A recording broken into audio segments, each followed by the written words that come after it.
kui sa oled andekas, nagu sina. siis jah, siis sa võid vabalt nagu ka purjus peaga teha neid töövihiku ülesandeid.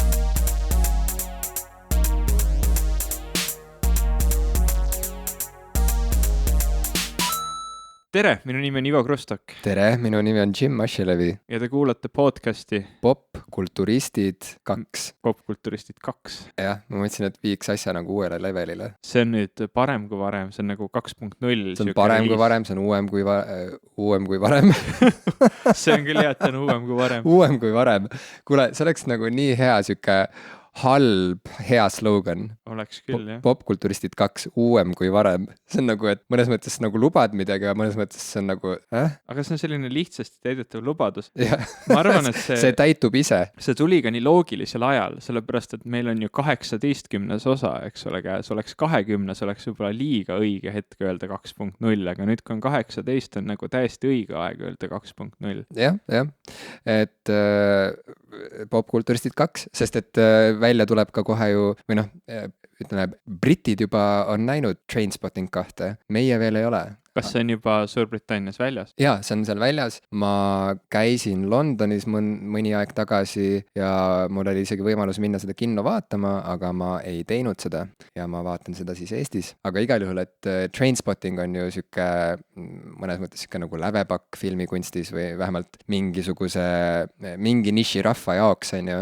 Lävepakk nagu filmikunsti maailma või mis sa mõtled selle? No popkultuuris ma ütleks laiemalt võib-olla lävepakk, sest et on lävepakk nii 90ndate lõpu kirjanduses kui ka 90ndate lõpu kinos. Ja sinna juurde käib ka kogu see muusika. Trainspottingu soundtrack on ju üks kõigi aegade parimaid soundtrack, süke popkultuuri plahvatus ja ühesõnaga, et kui Trainspotting pani nagu mingi märgi maha, siis ma arvan, et meie popkulturistidena oleme pannud mingi märgi maha ja nüüd kui Trainspotting 2 tuli välja, nüüd me võime ka öelda, et popkulturistid 2, uus level, noh, ma ei oska seda teemat rohkem edasi arendada, nii et uuem kui varem.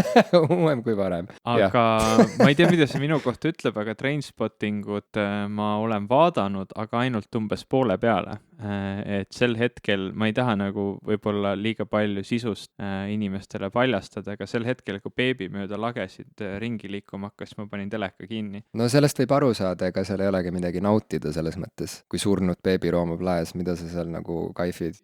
Täpselt minu mõte. et me vaatasime seda Evaga ja otsustasime, et sellest kohast me nagu edasi ei lähe ja ma nägin, hiljuti ma käisin ka kinos, ma käisin seda uut Eesti filmi Sangarid vaatamas. Nii. Ja enne seda seal ei olnud beebisid, kes roomavad laes mulletitega? Ei olnud, aga mulleteid nagu niisama oli küll. Aha. Et mulletid olid täitsa olemas. Ja kuskil sündis beebi ka vist. Aga jah, et enne seda filmi oli see Trainspotting 2 treiler oli ära, peab ütlema väga hästi tehtud treiler, et isegi inimesena, kes selle esimese osa kuidagi nagu pooleli jättis, tekitas küll siukse uudisimu, et et näed, et nüüd tuleb kohe nagu nii siuke, võib-olla see nii-öelda kultusaura, mis selle Trainspottingu ümber üleüldse käib, et ta on ju ikkagi selline ääretult oluline film ja väga palju räägitud film, et tekitas küll siukse tunde, et seda nüüd peaks vaatama minema, aga samas ma ei tea. No minu arust Trainspotting on Danny Boyle'i filmograafias ikka küll see tähtteos ja ta tegi selle ju üsna noorelt, et ta on hiljem ju igasuguseid filme teinud ja väga paljudele inimestele ju meeldib näiteks tema see zombifilm 28 Days Later ja samas ülipaljudele inimestele meeldis on ju see Oscari film, mis see oli nüüd, mis selle pealkiri oli? Slumdog Millionaire. Slumdog Millionaire. See on võib-olla tema siis selline kõige tuntum film. See on tema kassahitt, mille eest ta sai Oscari ja igasuguseid muid auhindu. Minu arust see oli täielik jamps. Ma ei ole näinud seda filmi.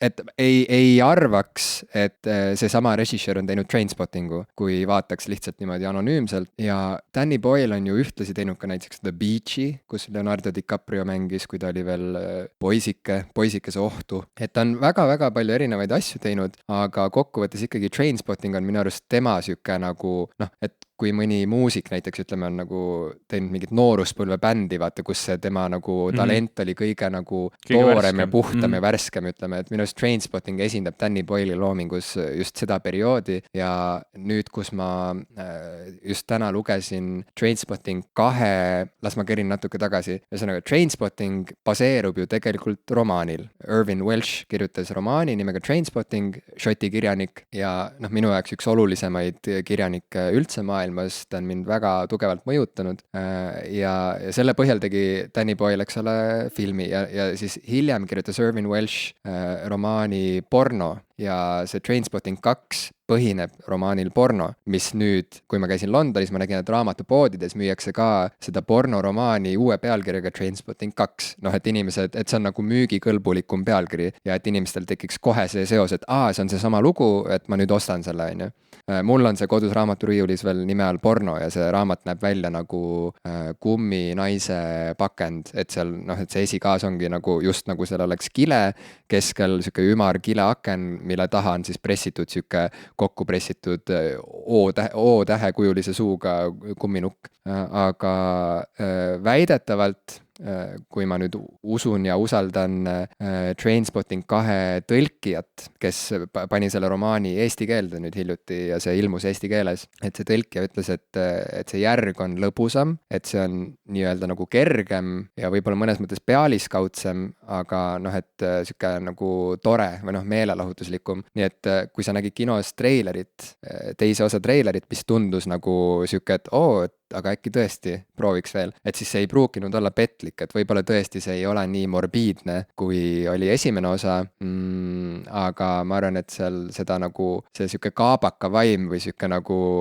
sihuke reckless spirit, et ma arvan, et see on seal ikkagi nagu olemas. Käsitletakse ikkagi tõsiseid teemasid, aga kas ma saan õigesti aru, et need tegelaskujud, kes esimeses filmis olid, et need nagu on samad selles teises raamatus või teises filmis? Ja nad on nii raamatus samad kui iga filmis samad ja noh, see on ikka ülitore juhus, et nii andis teha, et keegi neist polnud vahepeal, ma ei tea, sugu vahetanud, ära surnud, kolinud maa alla elama, noh, et oli võimalik kogu see kamp uuesti kokku ajada. Näitlejad ka samad. No just, seda ma mõtlengi, kogu see kamp päriselt uuesti kokku ajada, et natuke noh, meenutab nüüd seda filmi Boyhood lugu. Noh, Boyhood on küll äärmuslikum näide, sest seda filmitigi vist, ma nüüd eksin, aga ütleme umbes 15 aastat järjest on ju niimoodi väikeste vahedega ja me saime näha, kuidas kõik need näitlejad päriselt vananesid, kuidas see peategelane, kes filmi alguses on väike poiss, on filmi lõpuks täisealine noormees ja need on need samad inimesed kogu aeg selle filmi vältel, et noh, Trainspottingu puhul seal ei olnud, eks ole, seda efekti nagu nii ekstreemselt juures, aga noh, ikkagi, et need tegelased on päriselt samad, need näitlejad on päriselt samad, nad on päriselt vananenud vahepeal ja nii juhtus ka raamatus, et ka raamatus on need tegevused. Raamatus tegevus jätkub 10 aastat pärast Trainspottingu sündmustikku. Mulle tundub, et on ju, mis see Trainspotting võis välja tulla aastal 97, no kuskil seal, et tegelikult on aega nagu päris maailmas on aega rohkem möödunud, aga noh, ju nad siis filmis kuidagi põhjendavad selle ära, miks nad nagu veel vanemad on seal. Aga kokkuvõttes ülitore minu arust. Filmi universum ju pole nii oluline näidata, et kõik on päris maailmaga ühes taktis ju. Legolas oli kääbikus vanem kui Sõrmust isandas. No võt. Aga mul tegelikult siuke mõte tekkis seda juttu kuulates, sa ütlesid, et see raamat Porno on nüüd uue pealkirjal, kas tal on ka siis uus kaanepilt selle filmi logo? Vähemalt seal Londoni raamatupoes ma nägin, et see pilt oli filmiposter lihtsalt, sama kujundus. Sina kui, noh jällegi, see on võib-olla siuke, pole üldse nii oluline tuua seda punkti juurde, aga sina kui kirjanik, eks ole, et mida sa sellel teemal üldse mõtled? Mind alati väga häirib see fakt, et kui nüüd tuleb mingi uus versioon raamatust välja pärast seda, kui film on tulnud, et siis pannakse see filmi plakat sinna. Et see võib-olla isegi häiriks mind oluliselt vähem, kui näiteks igal pool e-lugerites ja asjades seda uuendust ei tehtaks. Sellepärast, et tihtilugu need vanemad kaanepildid on ägedamad. Just see, mida sa kirjeldasid ka Porno kohta, kuidas ta näeb välja nagu pakendatud kumminaine, et see kõlab nagu kihvtimalt kui mingi filmiposter. Sest seda filmipostrit sa näed nagu igal pool, ta on selline laia tarbe asi võib-olla või noh. jaa, aga vaat see ongi see, et noh, turundusmaailm on mõnes mõttes väga konkreetne ja mõnes mõttes nagu halastamatu, et ma arvan, või no ma olen täiesti kindel, et kui kirjastaja oleks avaldanud Irvin Welshi romaani sama vana nime all, porno nime all, siis väga vähestel inimestel oleks tekkinud automaatselt see seos, et see on nüüd see raamat, mille põhjal just tuli välja see Trainspotting 2. See on puhtalt kirjandusinimeste pärusmaa. Nemad jälgivad seda infot, nemad huvituvad sellest pärandist ja sellest, kuidas mingid asjad järgnevad üksteisele. Et noh, mina tean seda, sest et ma olen Irvin Welshi fänn olnud üle 10 aasta, varsti võib-olla 20 aastat, et aga noh, nii-öelda tavainimene ei tea ja selles mõttes ju ega Trainspotting on hea näide sellepärast, et sellel on nagu väga äge graafiline disain ja noh, et see filmi plakat näeb kihvt välja, nägi vanasti äge välja ja näeb ka nüüd äge välja ja raamatu kaanele sobib ka väga hästi. Aga jah, ka mind häirivad need filmi väljaanded puht esteetilisel tasandil, aga noh, jällegi ma saan aru, et see on nii-öelda müügitrikk, mis lihtsalt toimib, sest et kui see ei toimiks, siis ei tehtaks, on ju, ja tegelikult kui ma lähen päris algusesse tagasi, kus ma hakkasin ise huvituma kirjandusest tõsiselt, kui ma päriselt ise tegin selle otsuse, et ma hakkan nüüd oma raha eest ostma raamatuid, siis esimene selline raamat oligi ju Fight Club tegelikult. Ja see versioon, mille ma endale tellisin internetist, oli just see versioon, kus oli Brad Pitti ja Edward Nortoni lõustad olid seal peal. Sest sinul oli see, minu jaoks see oli see, mis tekitas selle seose ja mul ei olnud ebamugav lugeda raamatut, kus on nagu need näitleja näod peal, sest minu jaoks oligi nagu osa sellest universumist ja näed, see toimis. Nii et nagu tegelikult kokkuvõttes on ju nagu lõpp hea, kõik hea. Nüüd ma saan olla see esteet, kes nagu mingisuguse, et kui mingist teosest on vändatud film, siis ma saan nagu teha selle ekstra liigutuse, et ma otsin välja just selle versiooni sellest alusmaterjalist, kus on mingi ilusam kaanekujundus, on ju. Aga see on mingi minu friiklus ja mõnes mõttes see nagu ei loe, et kokkuvõttes loeb ainult see, kas müüb või ei müü. Nii et väga väheseid inimesi huvitab pakend tegelikult.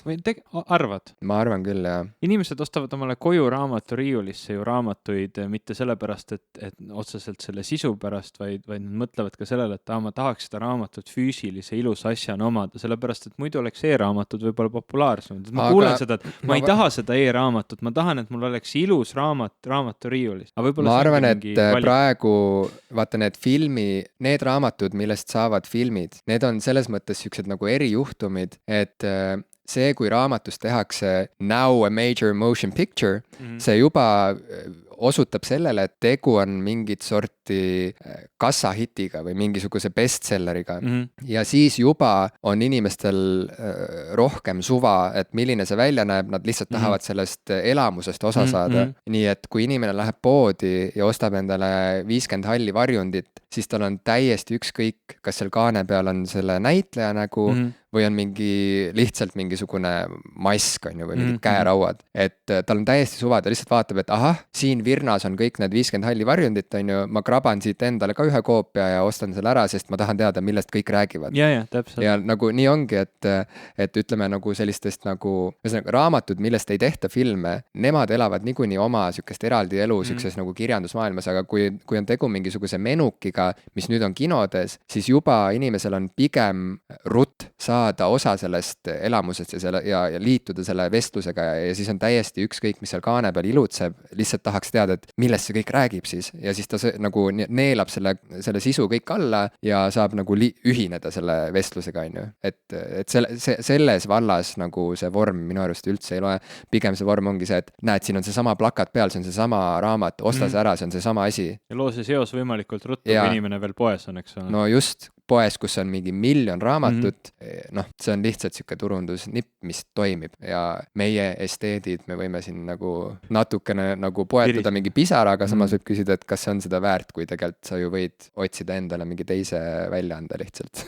mis on ilusam. Seda küll. Ja lõpptulemusena enamus raamatud on mul, eriti sellised raamatud, noh, millest me räägime, mis tavaliselt jõuavad filmini välja, on mul Kindlis ja ma ei näe niikuinii kunagi nende kaanepilte. Oleks nad mul veel kuskil mingis tahvelarvutis, siis nad tulevad sinna. Vanasti oli see Apple'i kuulus skeuomorphism, et me tahame, et kõik meie virtuaalsed rakendused näeksid välja nagu päriselu asjad, et neil oli see bookshelf, ma ei tea, kas iBooksis tänapäeval ka on see, see näeb välja nagu päris raamaturiiul, kus on need raamatud sinna niimoodi ritta laotud, eks ole. Et noh, siis seal võiks ju vähemalt saada valida, mind see häiriks, aga kuna ma iPadi ei oma, siis... No kui sa tahad häkkida e-raamatuid, siis see on ülilihtne selles mõttes, et mina... Häkkida e-raamatuid? Jah, kui ohtlikult see kõlab. Väga hea. See kõlab umbes nii, see kõlab isegi nagu vähem ohtlikult kui see, et kuule, murrame täna raamatukogus sisse öösel. Saada lugeda. Seal on vähemalt mingisugunegi siuke nagu elevus või siuke romantika käib sellega kaasas, aga ma häkkin oma e-raamatu lahti. Seaduse rikkumine kuhugi nagu päriselt sisse murda. No, kuigi, ega ma kujutan ette ka intellektuaalse omandi murdmine on ei no see on kuritegu, aga see on nii igav kuritegu, et see ei huvita mitte kedagi, kui sa arvuti taga nagu tõmbad kardinat ette akendele ja siis istud arvuti taha ja häkid oma e-raamatu lahti ja siis paned sinna uue kaanepildi. Kusjuures see kõlab isegi niimoodi, et otse isegi mind, keda huvitavad väga paljud asjad, see nagu, ma üritasin ükskord oma Kindlit küll nagu ümber teha nii, et ta näiteks mulle mingi ägedamat seda nii-öelda vaike pilti, et ma saaksin sinna panna mingi Don't Panic või mingi Hitchhiker's Guide to the Galaxy nalja, nagu pop on tänapäeval või mingi värgi, aga... See on tänapäeval pop või? Väga huvitav. Minusugust Panna Kindlile mingi teine screensaver. Aga ma peaaegu lõhkusin oma Kindli ära sellega, nii et ma otseselt ei soovitaks seda kellelegi ette võtta, need versiooni numbrid on neist erinevad. Aga see ei olegi oluline. Ja e-raamatuid on ohutum, need ei lähe nii kergesti katki ühesõnaga. No see on hea teada. Aga see on nii luuser kuritegu, et ma ei soovita seda puhtalt sellepärast kellelegi, et see ei tee su staatust nagu paremaks. See on... Võib-olla isegi natuke halvemaks. Pigem jah, et kõik pahandavad. Ja nagu... kuritegu ka veel lisaks kõigele kindlasti. Ivo, kas sa sünnipäevale lähed? Mind ei ole kutsutud kahjuks. Nalja teed või? Me kõik oleme kutsutud oma kodumaa Eesti Vabariigi sünnipäevale, nii et ära hakka isegi rääkima, et sa ma kohe samastasin selle vabariigi presidendi vastuvõtuga, mis on nagu siuke, et ma kohe mõtlesin, et mind ei ole kutsutudki, nagu ma iga aasta õustult ootan seda kutset. Ei, ega see, kui sa ei saa presidendilt kutset vastuvõtule, see ei tähenda, et sa nagu nüüd ei kuulu siia või et sa ei ole oodatud oma kodumaa sünnipäevale. Ei. See on tõsi. Ja ära selliseid järeldusi üldse tee, need on valed ja need on ohtlikud isegi. Aga see ikkagi kuidagi räägib minu sellise vaimse nii-öelda tasakaalukuse nimel, et ma ikkagi iga aasta seda kutset ootan. Nüüd mul oli siuke väike Freudian slip. Ja, sa ütlesid isegi, et iga päev. Noh, tead mis, loodame, et meie president kuulab meie podcasti ja loodame, et järgmisel aastal potsatab sulle ikkagi postkasti kutse vastuvõtule. Mida ma selga panen, ma ei kujuta ettegi. Meil on terve osa sellest isegi vist. Ei, sellest ei ole, et mida presidendi vastuvõtule selga panna. Meil on osa sellest jah, et kuidas mehed näevad välja nagu pelmeenid, pingviini pelmeenid. See on väga popp osa ikka, ma olen kuulnud seda, nagu armastatakse. Väga tore. Aga noh, vabandust, Ivo, ma vabandan presidendi eest praegu, vabandust, et sa ei ole kutsutud seekord vastuvõtule jälle. Mitmes kord see on, kui sind niimoodi kõrvale heidetakse? Ma ei tea. No kui vana sa oled? Kui vana ma olen? No ma olen natuke vanem kui Eesti Vabariik. Noh, ütle mitte vanem kui Eesti Vabariik, aga kui taasiseseisvunud Eesti. Ja kui kaua on presidendi vastuvõtte korraldatud, ilmselt mitte kohe esimesest taasiseseisvumise aastast või ma eksin. Ma ei tea. Trivia küsimus, ma ei tea seda. Trivia küsimus. Kui mitu presidendi vastuvõttu on korraldatud pärast taasiseseisvumist. Aga ühesõnaga, see pidu on kõigile, ma võin sulle öelda. Presidendi nimel, ma võin seda öelda meie riigi nimel, see pidu on kõigile, see on mõeldud ka sulle. Kindlasti pidutse. Kindlasti pidutse. Ma teen kooki kohe. Aga tead, vaata viimasel ajal on nagu nii palju olnud juttu sellest, et mis asi on siuke tervislik rahvuslus ja patriotism, sest et on siin erinevaid hääli ja erinevaid liikumisi mis lörtsivad väga ära kogu selle patriotismi teema ja rahvusluse teema ja üldse omariikluse ja kodumaa, et kõik need mõisted nagu on omandanud siukse nagu natsliku meki. Ja mis sina kui inimene, kes ei ole nats ja kes ei ole ka mingit muud pidi siuke nagu vasaraga taguja, kes on arukas, kriitilise meelega, empaatiline inimene, sepp jah, natsisepp või ma ei tea, natslik sepp, kes taob, kellel vasara asemel on haakrist, millega ta taob, on ju, vastu seda alasid. Et ühesõnaga, sina ei ole selline, sa oled hea inimene, hea südamlik, empaatiline, kriitilise meelega, intellektuaalne, andekas, avatud südame, avatud meelega, laia silmaringiga inimene. Siuke mõttetu tropp ühesõnaga.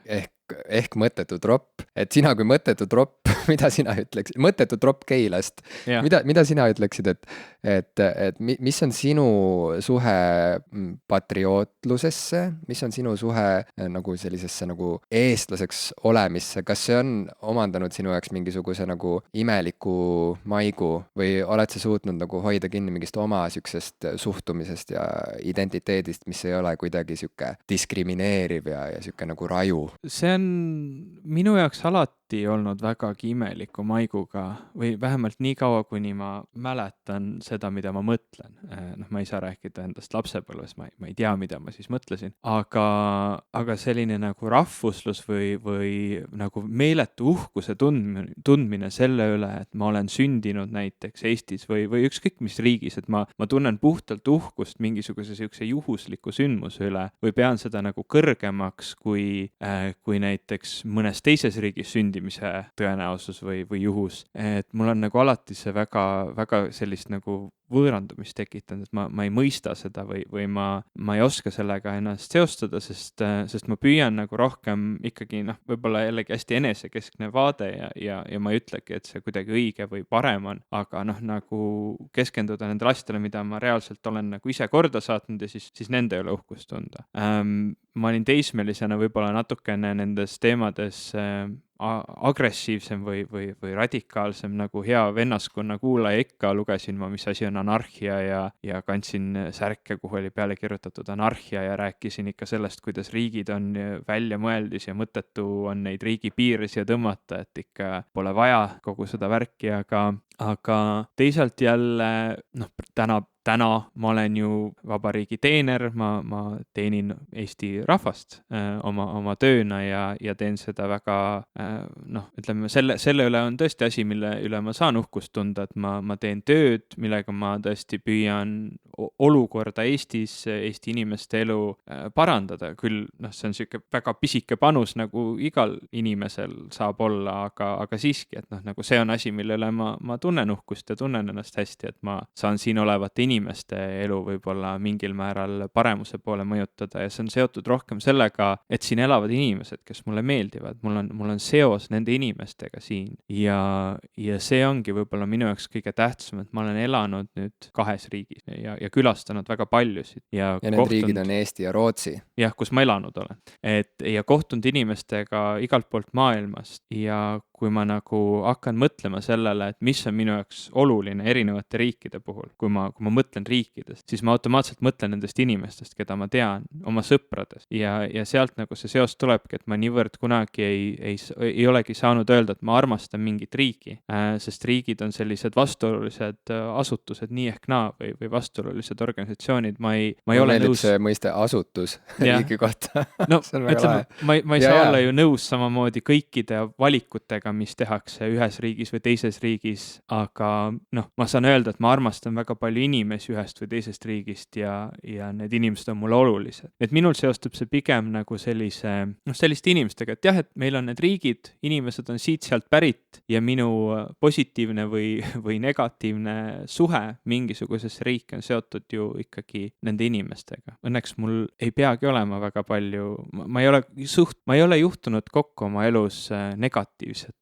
inimestega või ma ei ole juhtunud kokku oma elus inimestega, kes muudaksid mingi riigi minu jaoks negatiivseks. Et kõik inimesed, ükskõik mis riigist, keda ma olen kohanud, on olnud ääretult toredad. Et see on nagu võib-olla minu selline suhe, aga see on ju hästi individuaalne, et kuidas üldse neid asju lahti mõtestatakse, riiki ja ütleme seda, kuidas see tunne riiki on. Mind huvitab võib-olla ka sinu kogemus selles vallas. Tähendab, ma sõnastan selle ümber, see kõlab halvasti, kui ma ütlen, et mind huvitab võib-olla ka sinu kogemus. Mind väga huvitab sinu kogemus. Aga enne kui me liigume minu kogemuse juurde, siis väike kokkuvõte sinu jutust, et ühesõnaga sind võib siis liigitada seda sorti inimeseks, kelle puhul ei loe riik ega rahvus, vaid puhtalt sinu suhe konkreetsete inimestega ja kuna sa oled sattunud Rootsi ja sa oled sattunud Eestisse, siis need suhted ja need suhtlused on määranud sinu suhtumist nendesse konkreetsetesse geograafilistesse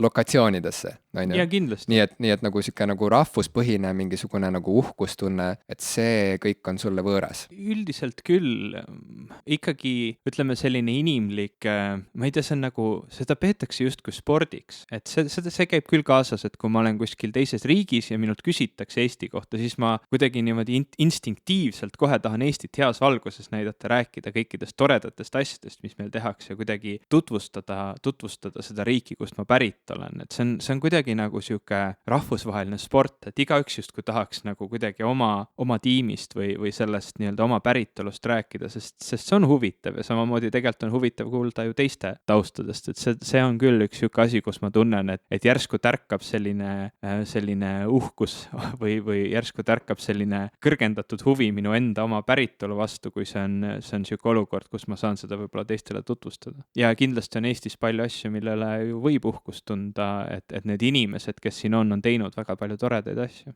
Tegelikult on kõige mugavam ja kõige kuidagi tervislikum mõelda rahvusest kui perekonnast. Et sa lihtsalt kujutad ette, et see kamp inimesi, olgu neid siis 1 miljon või ma ei tea, 50 või 500 miljonit, et nad on sinu perekond. No ma arvan, et nagu 500 miljoni puhul on seda nagu raskem lihtsalt ette kujutada, aga samas ega 1 miljon ei ole ka nagu mingisugune arv, mida päriselt suudaks keegi ette kujutada. Ütleme, eestlasi on kokku 1,3 miljonit. No kujuta ette ühte perekonda, kus on ütleme 7 inimest, on ju, neil kõigil on oma erinevad näod, oma erinevad välimused, vanused, nad on erinevast soost, on ju, nad kõik on indiviidid, kellel on täitsa oma iseloom ja oma lugu, aga 1,3 miljonit indiviidi, kellel on oma lugu, oma nägu, oma saatus, noh, et see on nagu hoomamatu, täiesti hoomamatu. Noh, klassiruumitäit inimesi kujutab ette, 30 inimest. 100 inimest on juba väga raske ja sealt edasi läheb juba ikka, noh. Et see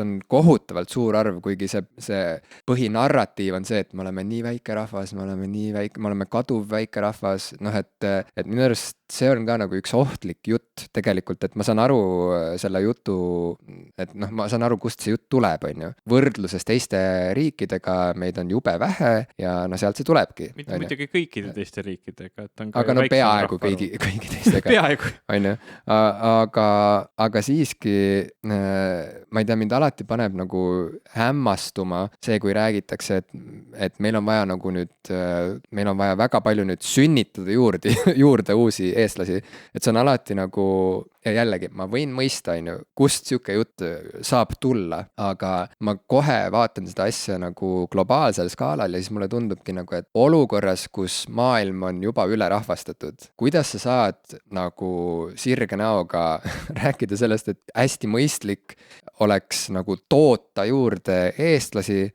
kuidagi pigistades silma kinni selle koha pealt, et tegelikult maailmas on juba nagu väga palju inimesi ja võib-olla see kõik ei mängi nüüd välja päris hästi, kui me nagu muudkui sünnitame inimesi juurde. Et mingisugune lisaargument, et jaa, aga eestlasi on rohkem juurde vaja kui indialasi või hiinlasi, on ju, et see on nagu mingi nii imelik jutt.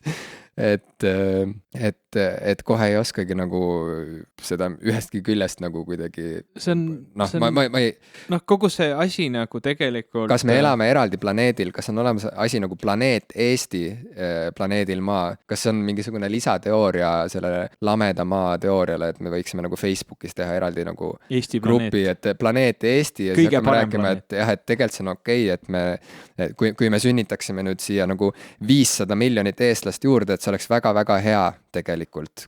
No, see kõik, sest me oleme eraldi planeedil. Kogu see jutt sellest, kuidas mingis riigis, eks ole, sünnitatakse palju ja siin vähe ja et see tuleks kuidagi ära muuta või ümber pöörata, noh, need asjad ei toimi niimoodi, et seda kirjeldab see demograafilise ülemineku teooria ja kui me räägime nendest etappidest siin, et mis, noh, ütleme ühe populatsiooni kasvul või arengul, eks ole, toimubki alguses see plahvatus, eks ole, on meeletu juurdekasv noori inimesi ja küllaltki vähe vananenud populatsiooni ja siis kuidas üleminek toimub, et tegelikult enamus riigid maailmas on jõudnud sinnamaani välja, et tegelikult ei ole enam niimoodi, et meeletu sünnitamine toimub. Et noh, meil on riike, väga suuri riike, kes on väga hiljuti selles veel olnud, selles staadiumis ja noh, ütleme tänapäeval ikkagi me oleme jõudmas sinna, kus maakera populatsioon on saavutamas oma maksimumi. Meil on projektsioonid juba sellele, et noh, me enam-vähem kujutame ette, mis see maksimum on ja arvata, et nüüd Eesti siin teeb mingisuguse suure kannapöörde ja ime ja käitub vastu igasugustele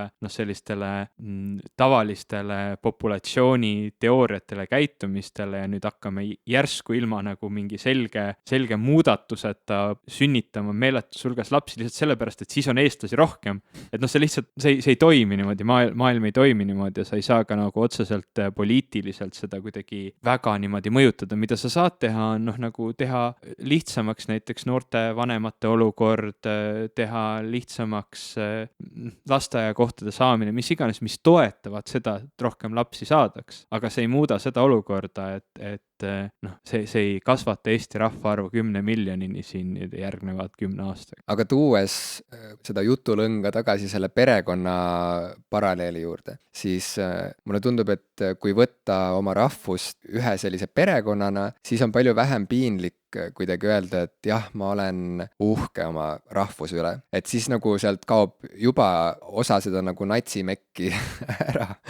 Ja noh, et sa võidki nagu rääkida oma rahvuskaaslastest kui oma sugulastest, on ju. Et samamoodi nagu oma peres, et noh, ma võin öelda, et ma olen uhke oma õe üle näiteks, on ju, et mul on väga tore õde, kes teeb nüüd üha rohkem muusikat ja kes annab kontserte nüüd viimasel ajal ja andis välja oma muusikavideo, mille ma panen ka saate märkmetesse, sest et ta on mu õde ja ma võin seda teha. Ühesõnaga, et noh, et see on nagu võimalik ja seal ei ole midagi nagu, seal ei ole mingit nagu natsimekki ollagi, on ju, kui ma nagu promon oma õde või ütlen, et ma olen tema üle uhke. Et samamoodi, ütleme oma nagu teiste nagu rahvuskaaslaste, on ju, kohta niimoodi öelda, et seal ongi vist need käärid, et öelda lihtsalt, et ma olen uhke oma rahvuse üle, sest et see rahvus on parem ja ägedam kui kõik teised, on ju, kuidagi olemuslikult, seal juba läheb asi täiesti nagu kraavi ära. Aga kui sa suudad seda nagu kuidagi põhjendada mingite nagu toredate näidete abil, on ju, ja need näited ei ole midagi nagu rõvedat ja vägivaldset, vaid on just midagi nagu innovatiivset ja leidlikku ja sellist nagu head kokkuvõttes, et siis on jälle asi äge, aga noh, muidugi nagu miljoni inimese puhul sa võid ju arvata, et seal on nagu igasuguseid sugulasi sul ja mõned neist on ikka tõelised kaabakad ja mõned neist on noh, lausa psühhopaadid, et siis noh, ongi jube raske, ütleme siukses miljonihäälelises kooris jõuda mingisuguse harmooniani või mingisuguse nagu kooskõlani ka selles rahvuse jutus, et mis on see domineeriv narratiiv siis on ju, millised me siis oleme tegelikult ja viimasel ajal tegelikult see hirm ongi olnud see, et kurat, äkki nüüd siin jääbki nagu peamiselt kõlama see, et me oleme üks kitsarinnaline tigerahvas, kes on väga võõravaenulik ja põhimõtteliselt tahab lihtsalt nagu kükitada üksi oma suitsutares, uks kinni ja kopsud nõgised, et noh, ka see üldistus on vale, et kokkuvõttes on ju see kaleidoskoop on nii kirev, et tegelikult tõmmata see kõik kokku mingisse ühte sümbolisse või mingisse ühte narratiivi on alati tegelikult sihuke vägivaldne akt, et see on alati tegelikult, küsimus on alati lõpuks selles, et kes lihtsalt kõvemini karjub, kelle hääl jääb peale ja tegelikult nagu siukse reklaami inimesena kuna ma selles valdkonnas viimasel ajal olen töötanud, et siis on väga põnev olnud tegelikult jälgida kogu seda diskussiooni, mis on käinud näiteks Eesti brändi ümber. Ja ma olen ka osaliselt sinna panustanud, ma olen ka omalt poolt pakkunud mingeid ideid, väljendanud arvamust tagatubades et siis ongi nagu hästi, see on väga huvitav mõtteharjutus tegelikult, et ma tean, et seda on nagu super kerge nagu ülikiirelt naeruvääristada ja maha teha, kui keegi vähegi midagi välja pakub. Nagu me nägime selle Eesti brändi tööriistakasti puhul, lekkis mingi üks pildik suvalisest riidekotist, kus oli täiesti juhuslik suvaline näidis peal ja inimesed, kes ei ole selle eriala inimesed, võtsid seda kohe vastu nagu siukse šokiga, et mida te teinud olete, esiteks, kui palju teile raha maksti ja mida fuck'i te olete teinud selle rahaga, et te pakute meile välja oksendava siili mingil kuradi rõvedal turukotil, et kas see on nüüd see Eesti logo, see on nüüd Eesti või? Et prantslastel on Eiffeli torn, inglastel on ju vanast ajast Buckingham Palace, Big Ben ja nüüd siis uuemast ajast on ju ja Union Jack ja uuemast ajast London Eye ja meil on see oksendav kuradi rõve plärakas, see mingi roheline rõve siil turukoti peal. See on nii huvitav, kuidas need meemid tekivad, sest minul neid seoseid niimoodi küll ei teki. Näed seda pilti, ma vist ei ole nii leidlik inimene, et kohe sinna juurde panna mingisugused okselärakad ja siilid. No seal oli erinevaid tõlgendusi, aga pange nüüd ennast sellesse olukorda, kus te peate nagu kontsentreerima Eesti kui sellise mingisse ühte nagu pildikeelde ja üldse mingisse ühte sõnumisse kokku, et mis lugu me siis räägime, on ju, kui me tahame rääkida mingit lugu siin maailma juturaamatus, et mis juttu räägib Eesti ja see on huvitav, et tegelikult ju Ameerika kohta, kui sa loobid mingi märksõna, on ju, et kirjelda mulle Ameerikat. Inimesed, kes ei ole kunagi käinud Ameerikas, ikkagi suudavad sulle pakkuda välja mingeid märksõnu. See tähendab seda, et ikkagi selle Ameerika lugu, et ta on nii lai ja kaugele ulatuv, et tõesti nagu iga võhik julgeb võtta sõna Ameerika teemal. Sest et ta on midagi kuulnud, ta midagi ikkagi teab, tal mingi mulje ja ettekujutus on olemas. Mõnes mõttes ma arvan, et väga paljudel inimestel juba on tunne, et nad teavad põhimõtteliselt juba kõike põhilist Ameerika kohta, kuigi nad tegelikult ei hoomagi, et näiteks selline asi nagu Ameerika, et sa ei saa lihtsalt niimoodi laksida, et Ameerika kui selline, sihukest asja ei ole olemas. See on samamoodi nagu meeletult suur riik, suurem kui Euroopa. No just, sama hästi sa võidki ja tegelikult Aafrika puhul see on ju veel hullem. Aafrika puhul me ütlemegi, et Aafrika on Aafrika, see on see üks siuke suur latakas, kus need alaarenenud siuksed mingid, kuidas nüüd öelda, nagu ühesõnaga, et seal elavad inimesed, kes põhimõtteliselt müttavad liivas, on ju, ja keda on vaja abistada kogu aeg. Kes ei oska nagu õieti midagi teha ja seal nagu ei saa millegagi hakkama. Mis on ju absurdne väide terve mandri kohta. Sa ei kujuta ette, kui suur on Aafrika, sa ei kujuta ette, kui suur on Ameerika ja sama jabur oleks öelda, et ütleme, et Euroopa on kõik üks lahmakas, vahet ei ole, kas sa oled lätlane või sa oled portugallane või sa oled sakslane, on ju, et see kõik on üks sama kõik, poolakas ja eestlane ja itaallane ja kreeklane, nad on kõik sama, et nad on kõik üks Euroopa. Kusjuures, olles teinud koostööprojekte, teadusprojekte mitmete Aafrika riikidega. Võib-olla palju on öelda mitmetega, sest see on ikkagi, seal on väga mitu riiki, aga seal 3-4, siis ma võin öelda, et need ägedaid asju, mis seal tehakse, neid nii-öelda innovatiivseid, leidlikke ideid ja asju on, oleks Euroopas selline olukord, seal on ikka tõesti ägedaid asju tehakse. Mul on nii kahju, et ma pean seda päris tihti inimestele selgitama, kes näevadki maailma kuidagi sellisena, et justkui kõik see uus ja huvitav ja hea ja kõik see nagu tark arendus toimub siin kuskil Euroopas, sest Ameerika on ka justkui siit Euroopa kõrge torni pealt juba välja arvatud miskipärast, kuigi kui sa hakkasid rääkima, et mis sõna meil seostub Ameerikaga, siis minul olid esimesed mõtted, mis pähe tulid, olid innovatsioon, töökus, siuke hard working, eks ole, ja siuke enda ülesse töötamine, need olid esimesed sõnad, mis mul Ameerikaga seostusid, aga just, et siin kuidagi seda Euroopa pilt, et Aafrika justkui on selline saamatu või nende Aafrika see jutumärkide teooriates kontseptsioon on nagu nii elukauge, et see justkui ongi selline koloniaalajastust veel säilinud selline, et on mingid riigid kuskil, kes justkui ei saa eluga hakkama, meie kui eurooplased peame minema ja näitama ette kuidagi, ma isegi ei saa aru, kuidas see tekkinud on ja võib-olla see ongi see, mis siiamaani minus tekitab võib-olla kõige suuremat sellist vastumeelsust kogu selle rahvusluse teemaga, kui sa räägid nagu see, et me võib-olla mõtleme rahvusest kui perest, et meie eestlased olemegi üks pere, et siin ka ju on neid negatiivseid pooli sellele, et eelistatakse, eks ole, näiteks pereliikmeid võib-olla mõnele ja palju pädevamale teisele valikule või et ma ei tea, kuidas seda kutsutakse, onupojapoliitika või et see nagu, et seal nagu ikkagi mingi sihuke negatiivne varjund mulle jääb, kuigi mulle meeldib see mõte palju rohkem, et ikkagi käsitleda seda, et me oleme üks pere, sest tegelikult kogu maailm ju, me oleme üks liik, üks inimpere ja tegelikult me pärineme kõik ühtedest kohtadest, me pärineme kõik tegelikult Aafrika mandril. Aga seda suhtumist on mingitele inimestele nagu üliraske selgeks teha või kuidagi nad ei võta seda omaks, on ju, et ikkagi nad hakkavad sulle rääkima mingitest loodusseadustest ja sellest, kuidas tugevam jääb peale ja evolutsioonist, kuidas evolutsiooniliselt juba on mingid liigid, kes on ääretult ülimuslikud. Meeldib, kuidas mittebiologid räägivad mulle evolutsioonist, palun tulge ja rääkige veel. See on, kas see on päris siuke kutse nüüd või? Küllalt irooniline lause. Nii et sa tegelikult ei oota oma postkasti ja Facebook Messengeri nagu erinevaid pakkumised, millal kokku saada. Ilmselt ma ignoreerin neid väga, väga kiirelt ja efektiivselt. Okei.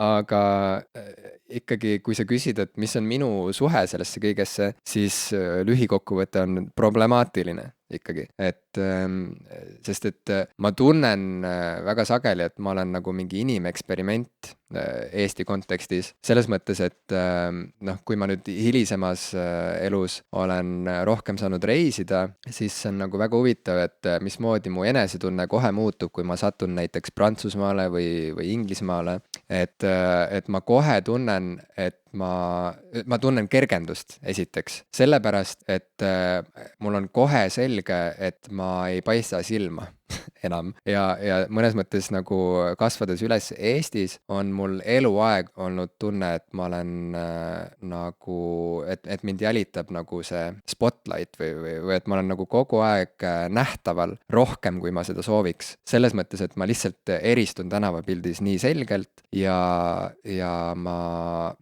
alati pigem jätan mulje kui mitte-eestlane, kui ma suud lahti ei tee. Ja selle nagu olukorra teeb eriti koomiliseks veel see, et ma tean, et kui minu koopia tuleks on ju tänaval mulle vastu, siis ka minu esmane reaktsioon oleks nagu mõelda, et huvitav, kust ta tuli või et ta ei ole ju siit. Aga see on tekitanud mulle nagu mingeid erinevaid nagu komplekse ja siukseid nagu neuroose tegelikult, et ma olen võib-olla nagu sotsiaalselt ärevam, kui võiks olla ja ma olen nagu hästi eneseteadlik nagu ka halvas mõttes, et ma kuidagi nagu jälgin ennast hästi palju nagu kõrvalt ja ilmselt ka võimendatult tunnen ennast nagu mingi tulnukana. Ja see on nagu põhjustanud selle problemaatilise suhte kogu selle rahvusluse teemaga, et ühest küljest mul ei ole muud rahvust kui eestlane, sellepärast et ma olen ju siin sündinud, eesti keel on mu emakeel ja ma ei ole elanud ka üheski teises kultuuriruumis tegelikult, et ma olen nagu kõikide nagu põhitingimuste järgi nagu ei midagi muud kui eestlane. Aga samas ma olen omal nahal kogenud, et ikkagi Eestis nagu välimus ikkagi loeb väga palju ja endiselt on ikkagi elus see mingisugune, nagu Ahto Lobjakas vist kunagi ütles, et siuke nagu pullerbi laste fantaasia, et Eesti on nagu mingisugune väike Rootsi kaluriküla, kus kõik on blondid, sinisilmsed, siuksed punapõsksed lapsed, et kogu see siuke nagu, ma ei oskagi öelda, siuke nagu, jah, siin tuleb mängu see verepuhtuse teema või siuke mingi vere teema, et see on mulle nagu eriti põletav teema tegelikult alati olnud. Puhtalt sellepärast, et ma tean, et see ei kehti ma lihtsalt nagu tean seda, on ju. Et noh, et eestlus ei ole nagu mingi verepõhine asi, et ma olen elav näide sellest. Ma ei näe välja nagu eestlane ja mul on täiesti mitte eestipärane nimi, aga ometi, kui mulle keelata eestlaseks olemist rahvusena, siis tulemus on see, et siis järelikult mul ei olegi rahvust nagu, et kes ma siis olen. Ja mõnes mõttes oleks tegelikult ülihuvitav, ma olen mõelnud, et tegelikult nagu ma olen just see inimene, kes peaks tegema mingi dokumentaalsarja, ma ei tea, Kanal 2 või mida iganes nagu suurem osa inimesi vaatab. Ja umbes ongi mingi reporteriga nagu samal ajal mingi reporteri rubriik, kus ma nagu käin. Reporter eri, kus ma käin nagu natsidel külas, on ju, ja me arutame rahvusluse teemat ja siis me saame nagu, ja siis nad ütlevad nagu mulle, et ma ei ole eestlane ja ma nagu vaidlen nendega, et aga miks sa niimoodi ütled ja kuidas sa saad nii öelda ja siis ma viin neid vaatama oma vanaisa ja vanaema ja et ja lõpus me kõik kallistame. Human interest story. Aga ma olen kahjuks nii vägivallakartlik, et ma lihtsalt tõesti ei taha molli saada. Ja ma ei taha kedagi teist peksta ja see juba on esimene takistus, miks ma ei tee seda doksarja. Kas sa kardad, et inimesed siis tõesti reaalselt, kui sa nendele uksele koputaksid, siis esimene vastus oleks sind nähes kohe molli and? Jaa, ei, muidugi selliseid inimesi on olemas, selles mõttes, et ma olen ikkagi teismelisena, ma ei tea, tulnud umbes lauluväljakult kontserdilt koju, hoides pruudil käest kinni ja siis mingi nats kõnnib mu selja taga ja lööb mulle jalaga perse nagu tee peal mingi 3 minutit järjest ja noh, inimesed nagu on sikutanud mind juustest tänaval lihtsalt lambist, noh, et ma kõnnin kuskile ja siis ongi jälle mingid natsid tulevad mööda ja siis nagu umbes tutistavad mind ja siis nagu, ja siis ei tohi neile midagi öelda, sest nad muidu hakkavad nagu kaklema nagu noh, mingi 5 tüüpi nagu 2 vastu, on ju, mõttetu, noh, ja siis peadki lihtsalt vaikima, et igast seda sorti nagu sükest nagu agressiooni ma olen küll läbi elanud ja ma tean, et see eksisteerib, et see ei ole nagu müüt, et süksed inimesed on meil, et väga kerge on tekkima ka see süke, noh, need roosad prillid, et kui sa ise liigud sükses nagu empaatilises ja nagu intellektuaalses seltskonnas, sa mõtled, et noh, et ega ometi ju ei ole asjad nagu nii hullud, et me ei ole ju rassistid, on ju, aga noh, esiteks ei olegi olemas mingit sükest meiet, et ma ütlengi, et see on süke kaleidoskoop, see on süke miljoniliikmeline perekond, kus on nagu igasuguseid inimesi ja see, kui sul on olnud õnne lihtsalt mitte kohtuda mingite nagu rämedamate natuuridega, see on lihtsalt sinu õnn. Aga kokkuvõttes jah, et see rahvusluse teema on minu jaoks nagu väga keeruline ja noh, õnneks ma olen nagu selles mõttes ka ikkagi pigem noh, ma usaldan rohkem nagu seda, mis nagu domineerib, et minu peamised suhted ja nagu läbikäimised on olnud ikkagi nagu väga meeldivate inimestega, väga meeldivate perekonnaliikmetega ja sellepärast ma ikkagi võin rääkida eestlusest ka nagu väga positiivsel toonil, aga noh, mitte kunagi unustades seda, et siin on ka mingisugune väga hämar pool olemas nagu ja see hämarus on tõstnud pead viimasel ajal siin ka Eesti poliitmaastikul ja see ei ole naljaasi.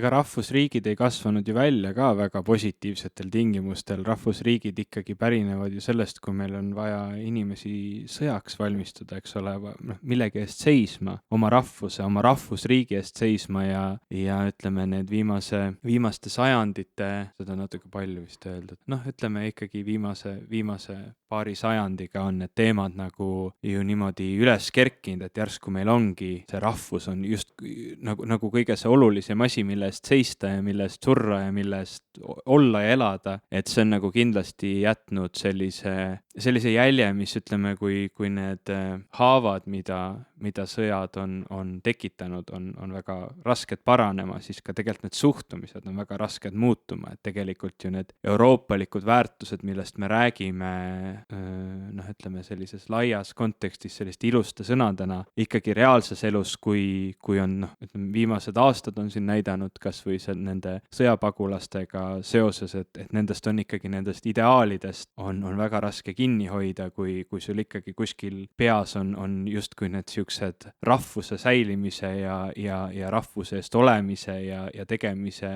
mõtted ja sõnumid. Et selles suhtes on see kindlasti keeruline ja eriti keeruline Eestis, et noh, sa tõid välja ka, et kui sa oled näinud mõnda välisriiki, siis sa kohe nagu tunned ennast järsku kuidagi sellise anonüümsemana ja see tegelikult lõõgastab mind koheselt või no ma tunnen, et mu oma see kõrvalpilk läheb ka puhkusele ära nagu, et okei, chill, sa oled siin ei keegi nii-öelda, et sa ei torka kohe nagu silma kõigile. Ja.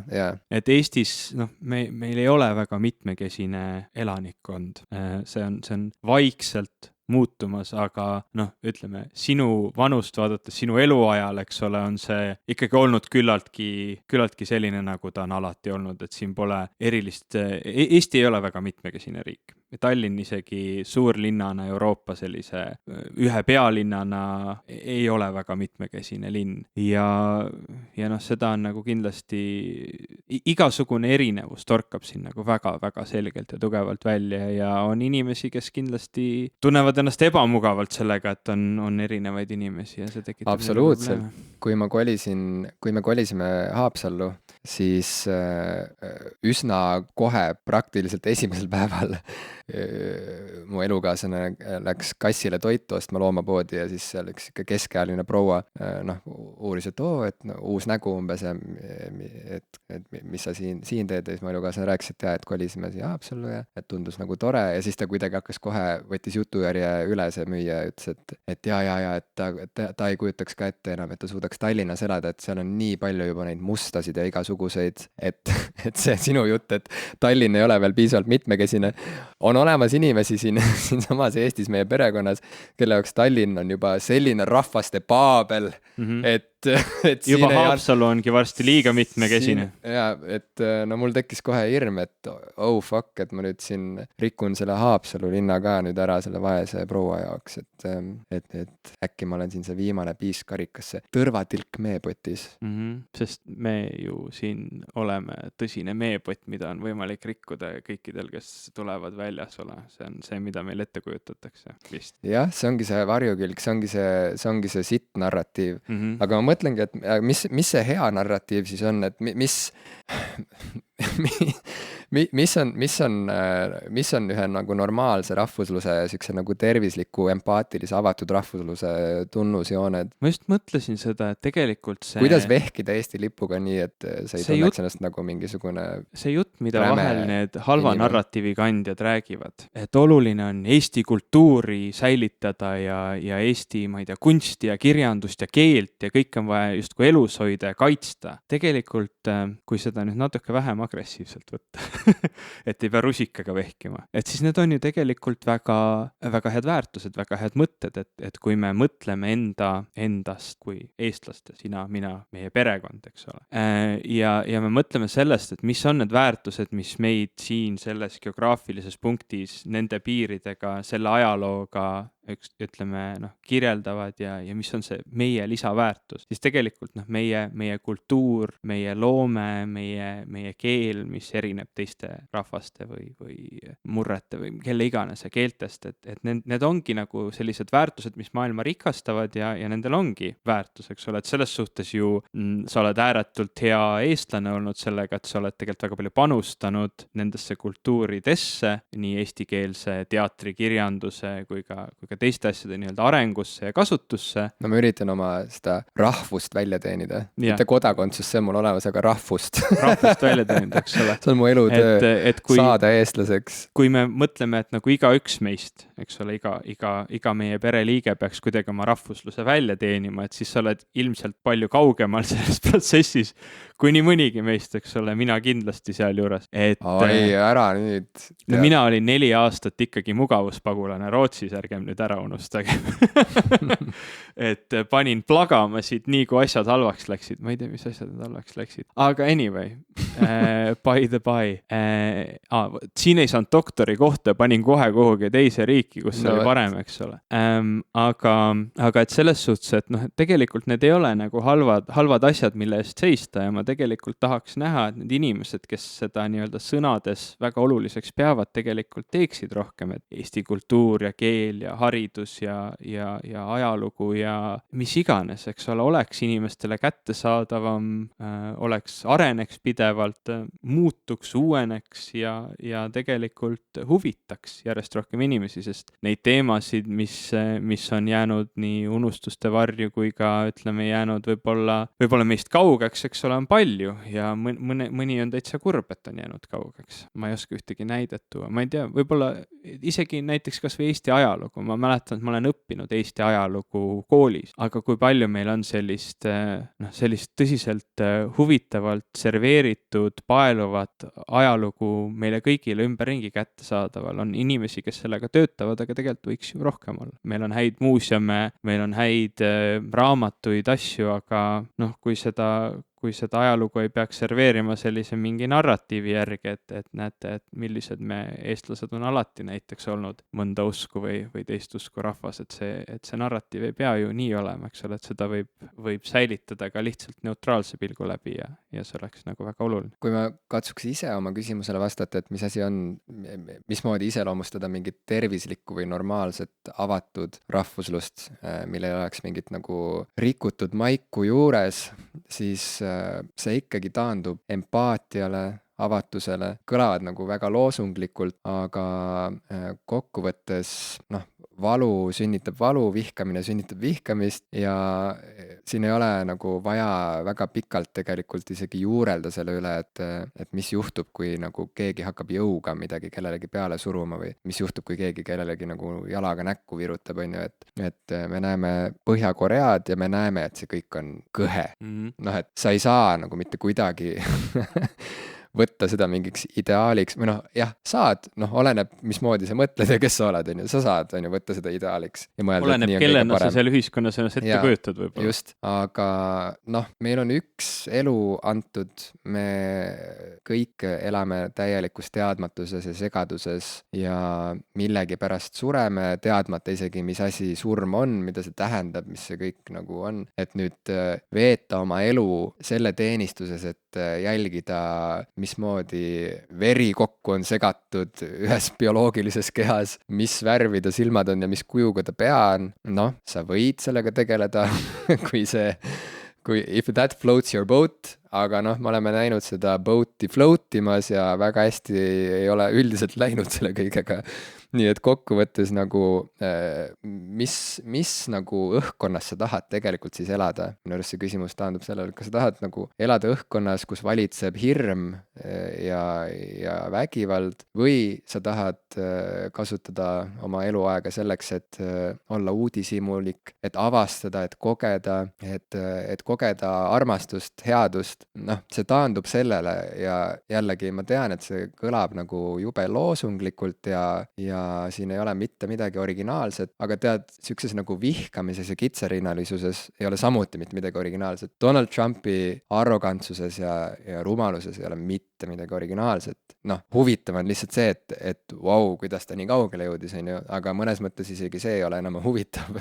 Et see kõik on alati olnud ja kokkuvõttes vaikus on hirmusõber üldjoontes ja igasugused ebakindlused, hirmud, igasugune valu armastab väga vaikust ja me võime nagu vaikimisi selliste nagu kriitiliste ja empaatiliste inimestena arvata, et kuulge, et terve mõistuslikkus ju võidab lõpuks ikkagi, aga see ei juhtu iseenesest ja mulle tundubki, et see on selles mõttes väga hea, et Trump nüüd on ohjad üle võtnud, et tõesti igas valdkonnas on nüüd näha, et inimesed tõesti on nüüd nagu saanud aru, et okei, see oli nüüd äratuskell et ma olen arvanud, et mingid asjad on universaalsed tõed, aga need ei ole seda. Empaatia ei ole mingisugune universaalne tõde, teistega arvestamine, avatus, kannatlik meel, jagamine, kõik need väärtused ei ole iseenesestmõistetavad ja midagi pole teha, kõiki elu põhitarkusi on vaja kogu aeg üle korrata. Ja see on põhjus, miks me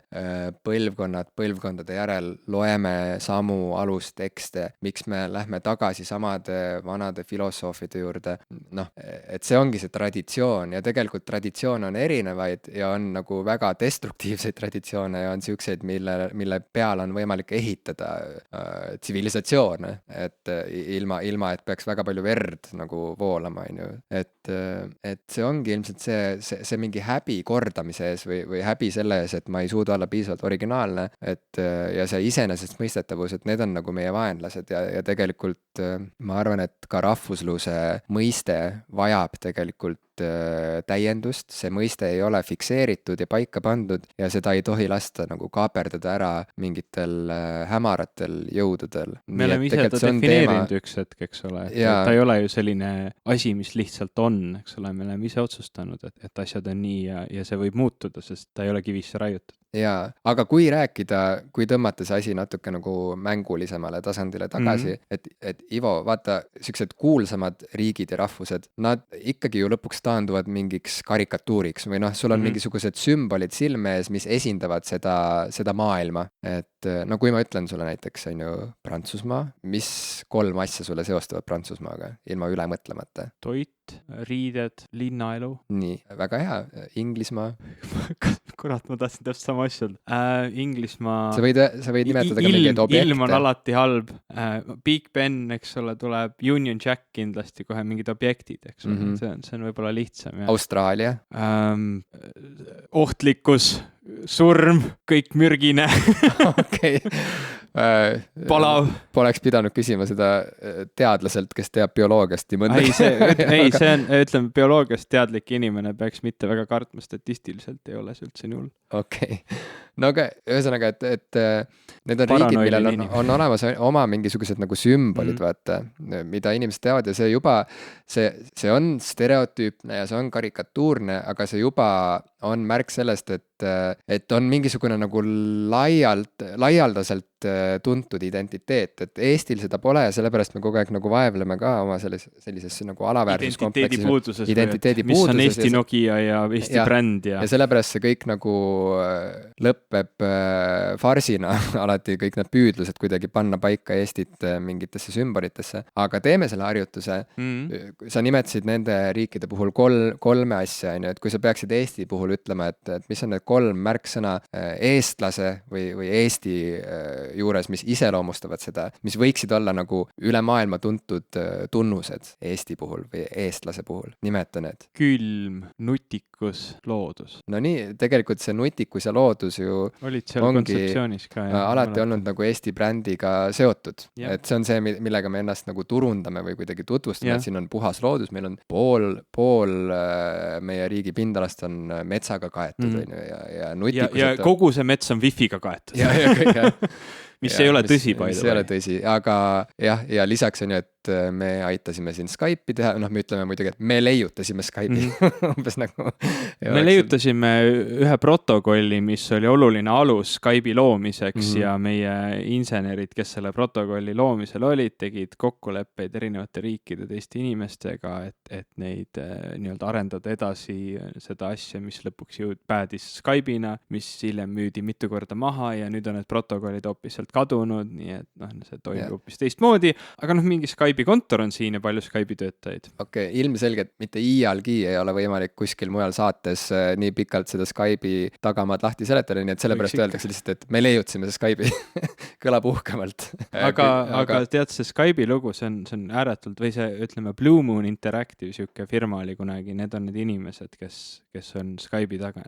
Väga huvitav firma, nende kodulehekülg, kusjuures bluemoon.ee vist, see on ikka veel üleval. Vaadake seda, see on siuke väike easter egg siin lõppu, saate lõpp. Me ei ole veel lõppu, ma ei tea. Igatahes väike tšekkige seda linki. Paneme märkmetesse. Ja saate märkmeid meeldetuletuseks saab vaadata, meie kallid Patreoni platvormil toetajad saavad seda Patreonist kätte. Inimesed, kes Facebookist meid leiavad ka sealt saate märkmed ja tegelikult inimesed, kes kuulavad meid mõnest podcasti rakendusest, siis ka seal vajutades episoodi peale on võimalik näha siis neid erinevaid viiteid teemadele, mida me oleme siin saates arutanud. No seda niimoodi ääremärkusena. Aga et kui ma ise peaksin Eestit kokku võtma mingitesse üksikutesse sümbolitesse, siis tegelikult noh, ongi olles selle teemaga ka tegelenud, mulle tundub nüüd juba natuke nagu igav kogu see looduse jutt, kogu see nutiriigi jutt, noh, see nagu mulle tundub, et noh, et aga mida veel või no mis on ju, et mis see võiks nagu veel olla, sest et mõnes mõttes mulle tundub, et loodus, noh, seda võib nagu peaaegu iga riik öelda, et meil on huvitav loodus, sest et igal pool on nagu mingil määral huvitav loodus ja mingil me elame määral kõik ühel maakeral, eks ole. Planeet Maa, see on väga mitmekülgse loodusega planeet. Tuleb nii välja. On ju, et selles mõttes aga nagu on ka teisi planeete, kus on ka küllaltki mitmekülgne loodus. Jah, et noh, olgem ausad, on ju, et see, kas sa viibid mingis Läti metsas või Norra metsas või Eesti metsas või sa oled Kanadas kuskil metsas, noh, ülisuurt vahet ei ole. On ju, muidugi, kui sa lähed Ameerikas, lähed Yosemite rahvusparki ja näed seal neid kaljusid ja kõike seda, on ju, et siis noh, see, kui hunnitu seal kõik on ja kõik see, on ju, seda sa kuskil mujal ei näe. Ja selles mõttes on jah, ka Eesti loodusel mingid oma siuksed nagu hitid. Kõik need hiied ja rabad, on ju, mis on tõesti imelised, aga no mis veel, on ju, mis võiks veel olla, et mille poolest me võiksime nagu olla tuntud, et ütleme, kui nimetatakse prantslasi või Prantsusmaad, on ju, siis me kohe kujutatakse ette mingit klišeelist siukest lõõtspillimeest tänavanurgal, kes sigaret hambus, barett peas, on ju, laulab. Croissant kõrval. Ja siis ja sina mugid croissanti seal kõrval. Ja siis see kultuur, et mis on see Eesti see nagu põhiäge asi, on ju, 3 asja, noh. Ja nüüd ma olen pannud ennast sellesse olukorda praegu, et sina väga julgelt tulistasid ja mina vaikin. See ei ole esimene koosolek, kus seda mult küsitud. No võt. Aga mul on ikkagi esimene asi, mis Eestiga seondub kohe külm, siin on külm, sest ma just täna tulin ka koju ja külm oli veel. Aga tead, kokkuvõttes ma arvan, et see on nagu ikkagi see mingisugune maailma tunnetus, et mulle väga meeldis üks osa saatesarjast Hommik Anuga, kus oli üks hiinlane, umbes meie vanune, kes juhtumisi on juba mõnda aega elanud Eestis ja siis talt küsiti, et küsiti, kuidas Eesti tundub ja nii, nagu alati küsitakse, kusjuures see on nagu väga oluline tunnus eestlase puhul, et alati on vaja kuulda, et mis te meist arvate. Kas see on ikka hästi kõik? Mis sa arvad meist? Alati, kui keegi tuleb kuskilt väljaspoolt, siis esimene küsimus on, et noh, kuidas tundub, kuidas me tundume. Kas on juba Põhja-Euroopa või ei ole? Aga noh, see hiinlane ütles, et näiteks Eesti huumor on tema jaoks nagu kuidagi harjumatult pessimistlik ja siuke nagu ja negatiivne, et esialgu ta ei saanud sellest aru, aga nüüd see on hakanud talle juba meeldima. Ja tegelikult kogu see siuke nagu muhetõredus või siuke nagu pessimistlik iroonilisus on küll üks tunnus, mis võiks nagu olla tegelikult üks Eesti nagu sellistest nagu trademarkidest, et kui on olemas mingi britilik huumor ja on olemas mingisugune, no ütleme, et ka on olemas mingi Ameerika huumor, sest et sealt on ju pärit kõik see stand-up comedy traditsioon ja kogu see sitcomide kultuur ja traditsioon, et miks mitte tegelikult mingisugune eestipärane huumor, minu arust sellest on nagu nii vähe räägitud või seda on nagu nii vähe esile tõstetud või isegi on nagu kuidagi kaheldud, et kas Eestis nagu suudetakse nalja teha, et hea küll, Sulev Nõmmik ja Urmas Kibuspuu ja Jüri Kriukov, nemad veel oskasid natuke teha nalja ja noh, Baskin ka on ju veel nagu hiilga ajal nagu oskas, aga noh, nüüd ei tea, no mis asi see tujurikkuja nüüd on, aga noh, nüüd võtta, et tujurikkuja ongi Eesti huumor nagu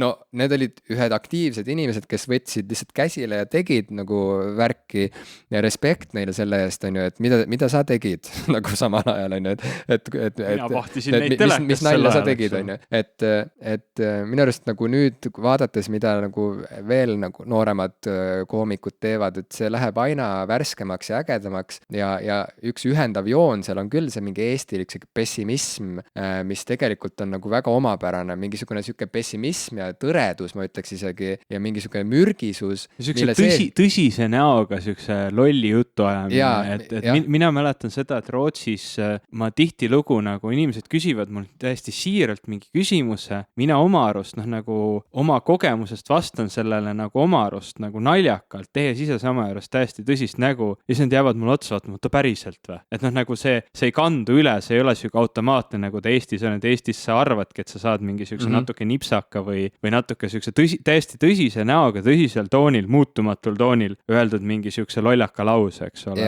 Ja siis sa, nagu sa ei jää mõtlema, et kas ta päriselt mõtles seda, sa saad nagu aru, jah, et see oligi lollakas nali praegu. Aga see ei ole nagu obvious, eks ole. Jah, vaata brittide kohta öeldakse, et neil on dry humor, sihuke kuiv on ju, mis on ka mõnes mõttes, et sa nagu sirge näoga räägid mingit lolli juttu, aga seal on mingi teatav sihuke elegants või mingisugune lustlikkus. seal on mingi lustlik peenutsemine juures on ju, et Eestis nagu seda nagu peenutsemist ei ole, et ma ütleks, et pigem see on nagu mitte dry humor siis, vaid ta on nagu mingisugune nagu kalkhuumor külm huumor. külm huumor, et ja see on asi, mida nagu uurida või millele panna rohkem rõhku, mulle tundub, sest et sellest võib areneda välja midagi, mis on meile väga iseloomulik ja mis on samas nagu ka ligitõmbav, noh, et tal on mingisugune, et temas on ikkagi mingi positiivne tuum, mis ei ole lihtsalt see, et meil on siin hästi külm, meil on siin, me elame nagu metsas kännu otsas, aga meil on siin internet, me saame minna YouTube'i seal metsas, et meil ei ole nii halb seal rõskuses ja külmuses, on ju. Et see huumor nagu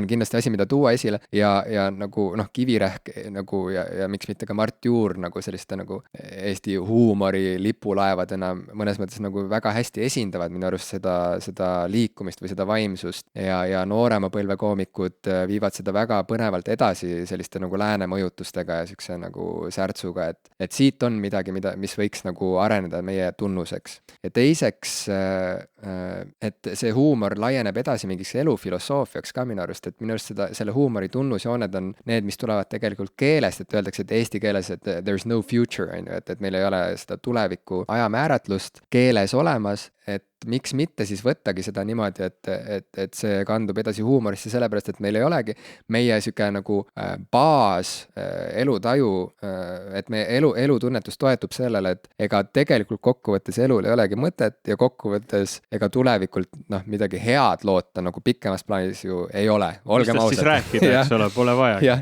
Ja see kandub edasi nagu igasse eluvaldkonda ja igasse päeva tegelikult, et ka tööl, noh, et olgem ausad, kes meist tegelikult tahab teha tööd. Et tegelikult see on ju mõnes mõttes nagu palju naljakam ja nagu lustlikum ja mängulisem ja siuke triksterlikum lähenemine asjale kui see, et vana Andres veeretab neid kive Vargamäel on ju ja üritab ikka nagu kuivendada kõvasti seda sood, et no kurat, et saaks ikka nagu selle põllu nagu vilja kandma on ju, et ka Tammsaare on ju langenud mingisse nagu stereotüüpi ära ja tegelikult tema sõnum ei olnud eales nagu see, et tee tööd ja näe vaeva, siis tuleb ka armastus, et see on mingi põhitõde, vaid ta ju just sellest rääkiski, et inimesed, me ei saa ju niimoodi seda elu võtta, et nüüd veereta neid kive ja ole hästi külm oma lähedaste vastu, et küll siis tuleb hiljem ka see armastus, kui see tähtis osa on tehtud, kui see töö saab tehtud ükskord. Töö ikka ära kõigepealt. Et ühesõnaga, et nagu üks minust palju suurema lugemusega ja üks Eesti parimaid kirjanikke mulle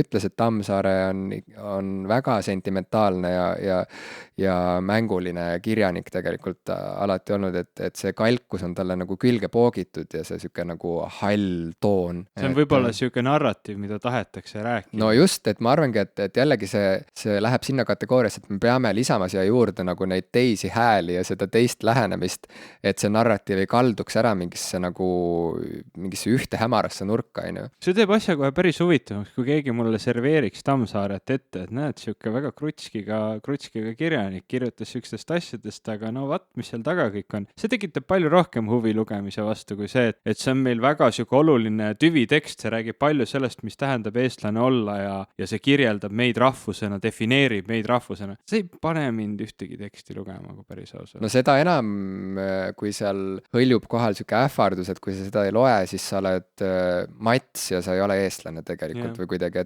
et see on nagu täpselt siuke, et okei, nagu mis asi see nüüd on, et siis hakkad juba nagu siukse vastumeelsuse tõttu mitte olla.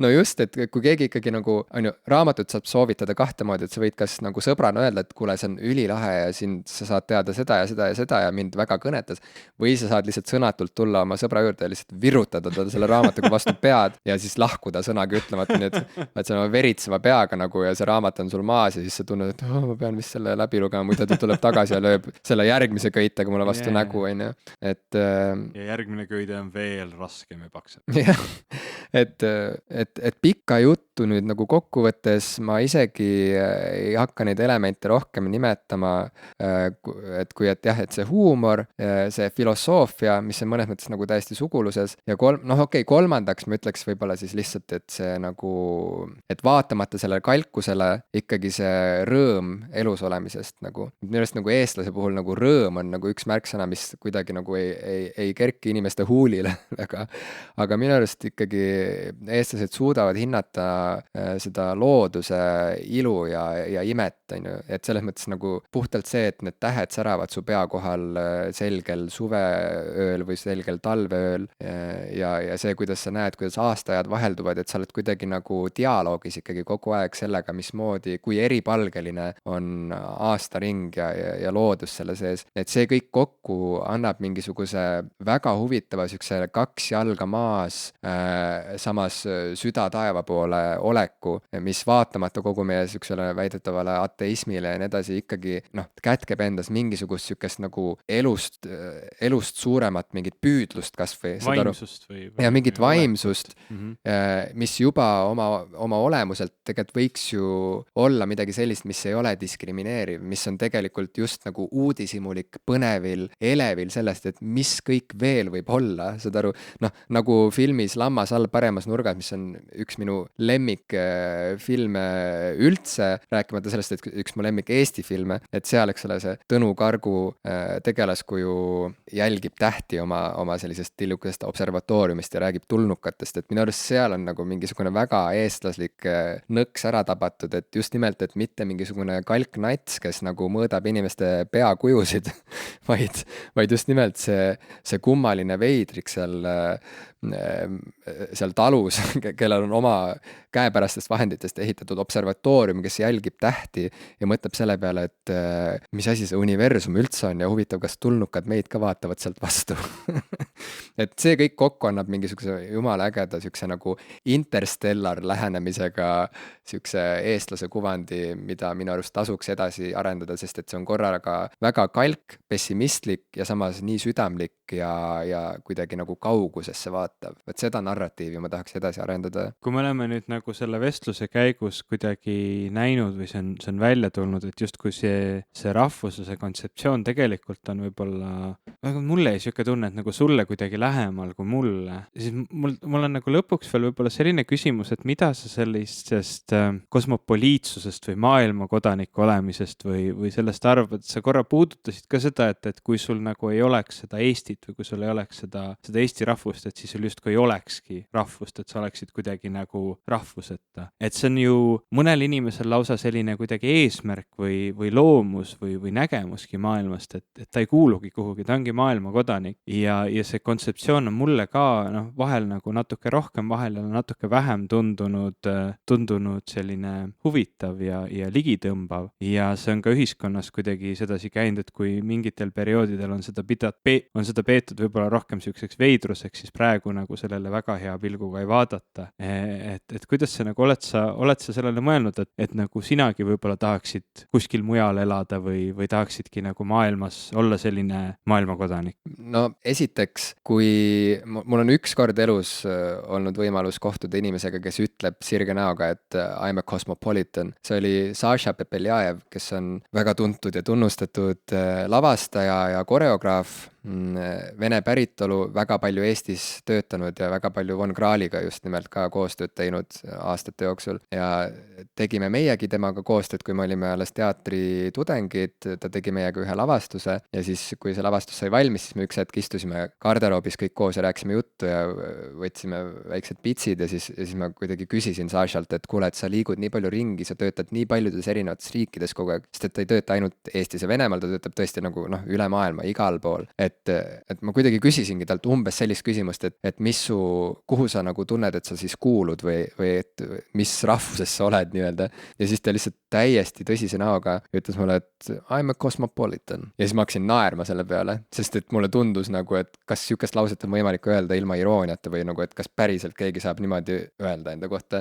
Ja siis ma saingi kohe väikse sihukese nagu update'i, et jah, Jim, selliseid inimesi on olemas, et ka nii on võimalik, et sa ei määratle ennast mingisuguse ühe rahvusliigi esindajana, vaid sa lihtsalt oledki kosmopoliit, jah, ja see on üks identiteedi variant ja tegelikult minu arust rahvus taandub ikkagi elutunnetusele lõppkokkuvõttes ja elutunnetus on hästi palju seotud keelega, sinu emakeelega. Minu meelest see taandub sellele, et sinu nagu kogemustele, et kus sa oled üles kasvanud, see keskkond mõjutab sind ja tegelikult see keel mõjutab sind, sest et tegelikult keel määrab ära selle, mis mõistetega ja mis loogikaga sa saad mõelda elust ja kõigest, mis meid ümbritseb. Ja eesti keel selles mõttes on küll, kui midagi on üldse nagu oluline eestluse puhul, siis noh, võib öelda, et loodus on oluline ja kõik see, aga oletame, et me peame siit kolima ära teisele planeedile elama, siis mis on see, mida me kindlasti peame kaasa võtma, et jääda eestlasteks ja siis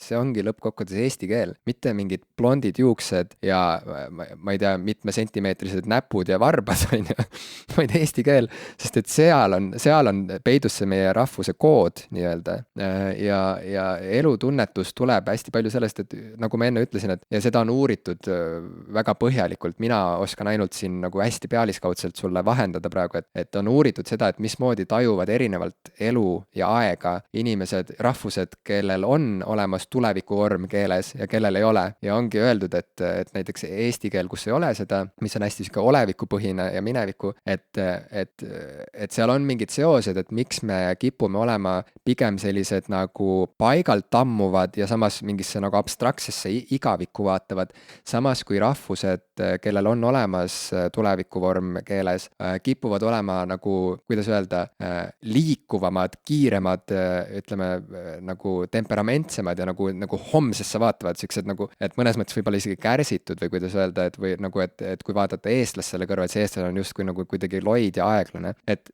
neid seoseid on otsitud ja uuritud ja väga palju annab taandada tegelikult keelele. Nii et kokkuvõttes, kui keegi väidab, et on kosmopoliit, siis ma arvan, et see ongi see, et ta on omandanud tegelikult ka veel muid koode, et tal on seda kogemust, mille pinnalt ta suudab nagu tajuda elu ja maailma tegelikult ütleme nagu lihtsalt rohkemate kanalite abil, ta nagu näeb rohkem värve või noh, et kui ütleme, inimese kuulmisulatus jääb mingisse sagedustes nagu sellisesse vahemikku, siis koertel ja kassidel see vahemik on ju kõvasti laiem, on ju, et ma arvan, et kosmopoliit ongi selline inimene, kes ka nagu, kellel on samamoodi see skaala lihtsalt laiem ja see ei ole mingi rahvuse reetmine või see ei ole mingisugune pseudokonstruktsioon, vaid see on puhtalt see, et sa lihtsalt jah, ütleme, näed rohkem värve, sa nagu, sul on see võimekus tajuda rohkemat ja see ongi kosmopoliitsus. Et kui ütleme,